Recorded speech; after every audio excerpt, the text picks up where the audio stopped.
जय श्री हरि विष्णु। कैसे हैं आप सब? आशा करती हूँ आप सभी बहुत अच्छे होंगे। मैं पूजा वेलकम करती हूँ आप सभी का आपके अपने YouTube चैनल अंकित वास्तु ज्ञान में। फ्रेंड्स, इस समय पोष का पावन महीना चल रहा है।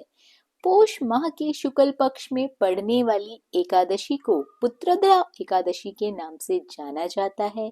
तो आज हम इस वीडियो के माध्यम से जानेंगे कि पुत्रदा एकादशी की सही डेट क्या है, क्योंकि इस बार भी लोगों को पुत्रदा एकादशी को लेकर कुछ असमंजस सा पड़ा हुआ है। इस वीडियो में बताया जाएगा पूजा की सरल सी विधि क्या रहने वाली है। पूरी सामग्री सूची की संपूर्णता से आपको जानकारी दी जाएगी। साथ ही साथ जानेंगे पूजा का शुभ मुहूर्त।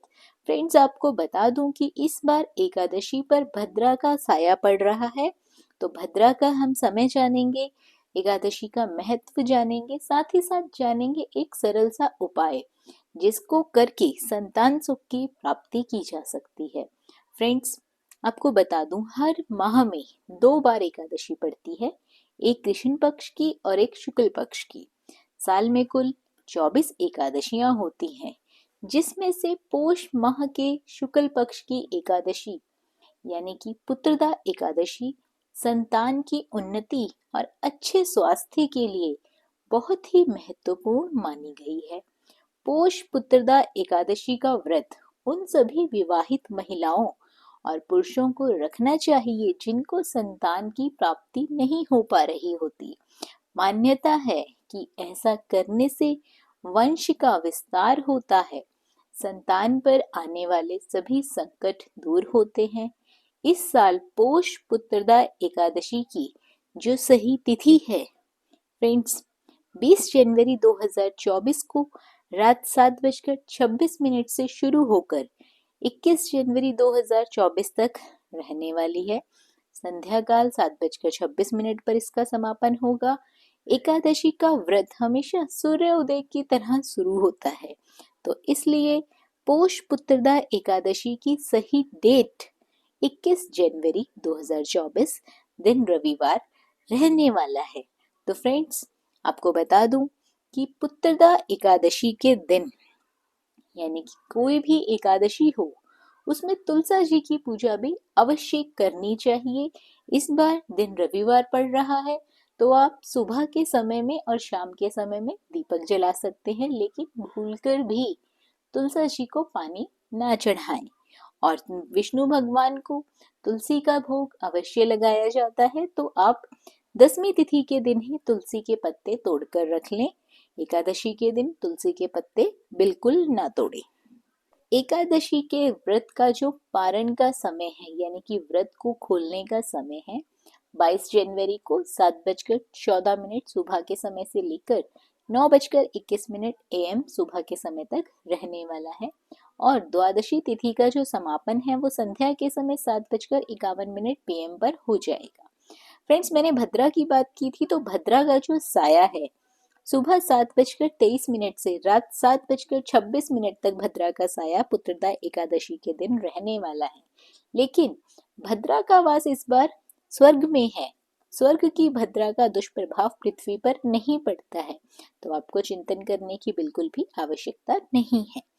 पोष पुत्रदा एकादशी के महत्व की यदि बात की जाए तो धार्मिक मान्यताओं के अनुसार एकादशी का व्रत रखने से मृत्यु के बाद मोक्ष की प्राप्ति होती है, साथ ही साथ बैकुंठ धाम की प्राप्ति होती है और मनुष्य से जाने अनजाने में किए गए पापों का नाश भी इस व्रत को करने से हो जाता है।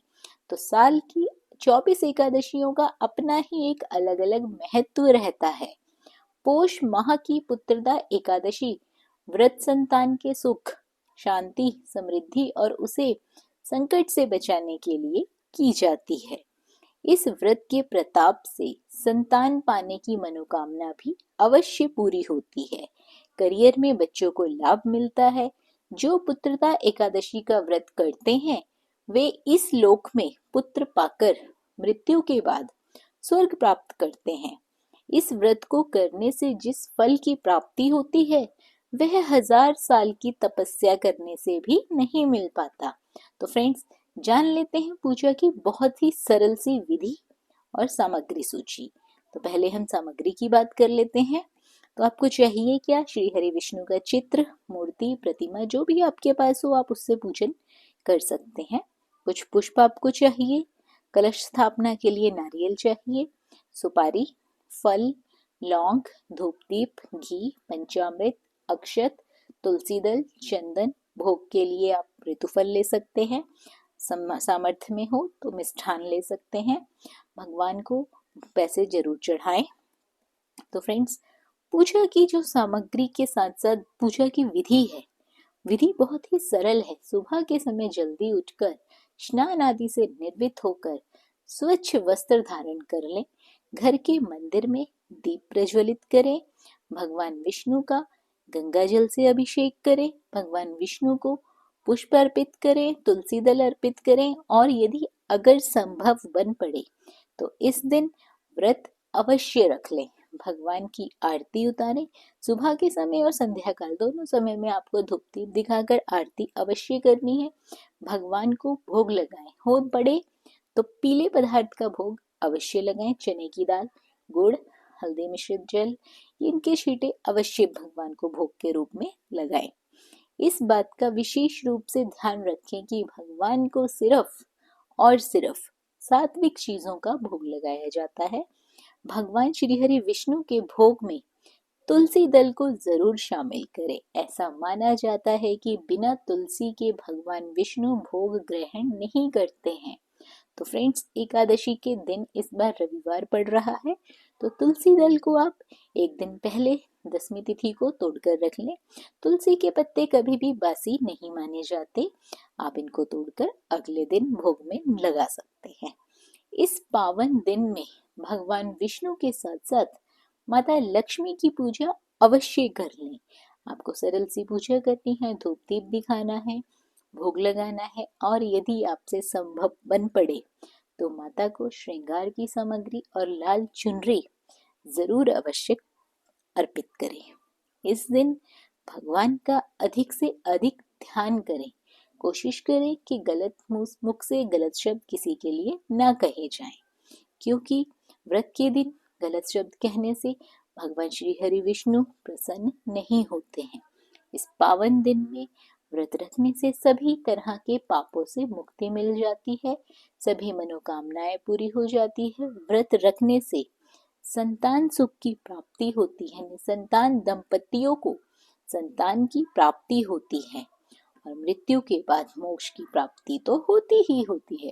तो चलिए फ्रेंड्स, जान लेते हैं एकादशी तिथि यानी कि पुत्रदा एकादशी 21 जनवरी को आपको कौन सा उपाय करना है, जिसे करने से जिन लोगों की संतान नहीं हो पा रही उन्हें संतान सुख की प्राप्ति हो सके, उसकी खुशहाली के लिए आपको उपाय करना है।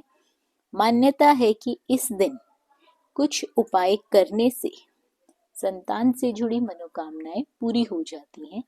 तो पुत्रदा एकादशी के दिन संतान की प्राप्ति के लिए तुलसी या फिर पुत्र जीवक बीज की माला पर संतान गोपाल मंत्र ओम नमो भगवते नारायणाय नमः, इस मंत्र का आपको 108 बार जाप करना है। ऐसा करने से सभी कामों में संतान का भरपूर सहयोग भी मिलता है और संतान प्राप्ति के लिए ये उपाय बहुत ही कारगर है। तो फ्रेंड्स, आशा करती हूँ ये सभी जानकारी आपके लिए उपयोगी साबित होने वाली है। वीडियो पसंद आई हो तो वीडियो को लाइक और शेयर अवश्य करें। चैनल पर पहली बार आए हैं, व्रत त्योहारों से जुड़ी जानकारी आपको भी अच्छी लगती है तो चैनल को सब्सक्राइब करना बिल्कुल ना भूलिए। बने रहिए आपके अपने YouTube चैनल अंकित वास्तु ज्ञान में। धन्यवाद।